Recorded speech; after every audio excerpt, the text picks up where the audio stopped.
And then the other thing I would do is just talk to people who have been successful and people who have been unsuccessful. And Elliot, where do I find these people? You go to SMB Twitter, go into Twitter, pound SMB. The folks on there who have been successful and not will talk to you. And that's where you get your best data. And I think there's so many resources to help facilitate the rest of the way.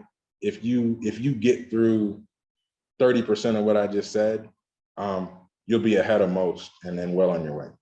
Excellent. And we'll attempt, I know the people that transcribe will attempt to put some links for some of those resources. And I love that you've brought up Twitter multiple times, that there's value there, because truthfully, a lot of times when I go to Twitter, it's a mess and you have to kind of steer clear of some of that. So I love that it's created such a valuable tool for this, the hashtag or pound SMB. So I'm going to actually go check that out myself. So that's valuable there. So, all right, let's jump over here, because I know you see it quite a bit, even though Sure. you don't represent these folks, but someone who's interested in selling, or they possibly are looking for an exit, or they may want to transition out of the ownership or leadership of their business that they started or that they own. And, Sure. and I know you've seen them, you look at them and you interact with them. So what are some things that you could tell those people that are in the process of either growing or building their company? You just smiled. What's going on? You've been right for 30 years, do it or do that. But you're wrong if you underinvest on getting your financial house in order.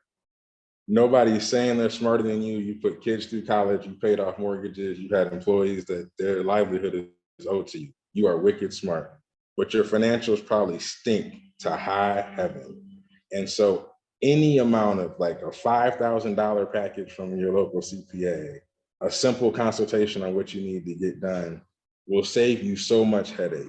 And that does not mean a business brokerage process where they're trying to walk you through selling your business and they get paid when you sell. You want to pay somebody to get your financial house in order, because it'll save you headaches. Like when I have sellers that don't have their financial house in order, I end up having to encumber them with 3 or 4 phone calls, 5 or 6 phone calls, really like pesky stuff that they shouldn't have to share with me because it's not in Excel somewhere. So that's the first thing I would say. The second thing I would say is be reasonable, be smart, don't be greedy. It's still a seller's market right now, and so sellers are getting away with a lot of stuff. That might change in 6 months. But what I would tell most sellers is you'll get the honor you give in these processes. If you start working people over early, you might think it's big smiles and happy-go-lucky and junior trying to buy your business, but that person has tallied up all those things and they're going to try to bring them back later on in the transaction where they have more control and leverage.